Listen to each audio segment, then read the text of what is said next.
এখানে দেখেন অনেকগুলো লোক কাজ করতেছে, বান্দরের মতো ঝুলে ঝুলে কাজ করতেছে। আমাদের 132 কেবি লাইনের ক্যাপাসিটি আপগ্রেডেশনের কাজ চলতেছে।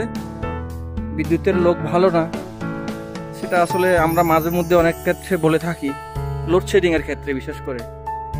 লোডশেডিং তো আসলে ইচ্ছে করে হয় না, এ ধরনের কাজের জন্যই মাঝে মধ্যে লোডশেডিং করতে হয় আর কি, এছাড়া আর কোনো উপায় থাকে না।